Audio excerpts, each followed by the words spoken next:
नमस्कार, मैं हूं गौतम कुमार और आप देख रहे हैं राजनीतिक हरकत। सबसे पहले हम उन 28 बेगुनाह लोगों को श्रद्धांजलि देना चाहेंगे जिन्होंने अपनी जान पहलगाम में बेवजह गंवा दी। इस वीडियो में दिख रहे आज सारे लोग जिंदा होते अगर वो हिंदू ना होते, क्योंकि उन बेगुनाहों को मारने वाला आतंकवादियों ने ये नहीं पूछा कि तुम कौन हो, तुम्हारा नाम क्या है, तुम कौन से राज्य से हो, तुम कौन सी जगह से हो, किस खानदान से हो, किस कुल से हो, किस गांव से हो। कोई दया नहीं, कोई रहम नहीं, बस सिर्फ एक बात पूछा गया, क्या तुम हिंदू हो?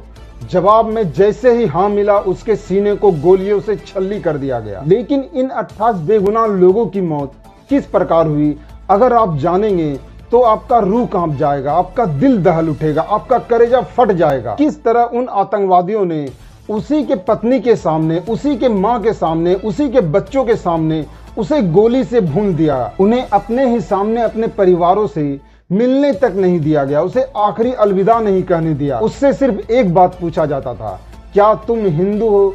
अगर जवाब में मिलता था हाँ, तो उसे मिलती थी सिर्फ मौत। इस तरह वो सारे आतंकवादी एक एक करके वहां सारे टूरिस्ट से बस एक ही बात पूछते थे, तुम अपना धर्म बताओ, तुम अपना आईडी कार्ड दिखाओ।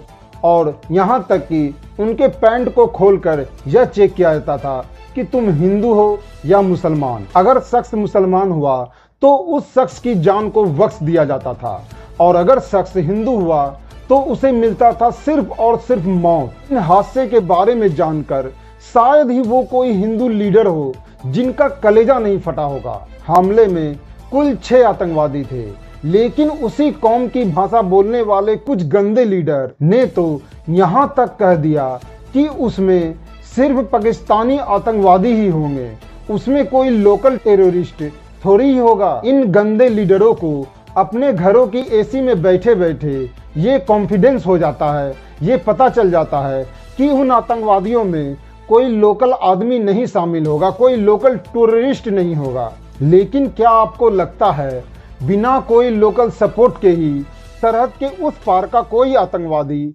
सरहद के इस पार आर्म्स के साथ आ सकता है? उसे खाने के लिए खाना भी मिल जाता है, छिपने के लिए जगह भी मिल जाता है, प्लान बनाने के लिए तौर तरीके भी मिल जाते हैं, और इसके साथ साथ यहाँ तक कि हमला करने के बाद या अपना काम पूरा करने के बाद आसानी से भाग भी जाते हैं। इसका सीधा सा मतलब यह है कि कश्मीरियों को आज भी डेवलप पसंद नहीं है, रोजगार पसंद नहीं है, उसे पसंद है तो सिर्फ और सिर्फ हिंदुओं की मौत। वो सिर्फ और सिर्फ हिंदुओं का जान लेना चाहते हैं, कश्मीरी पंडितों का जान लेना चाहते हैं, वहां पर रह रहे हिंदुओं का जान लेना चाहते हैं, और आतंकवाद को बनाए रखना चाहते हैं, बढ़ावा देना चाहते हैं।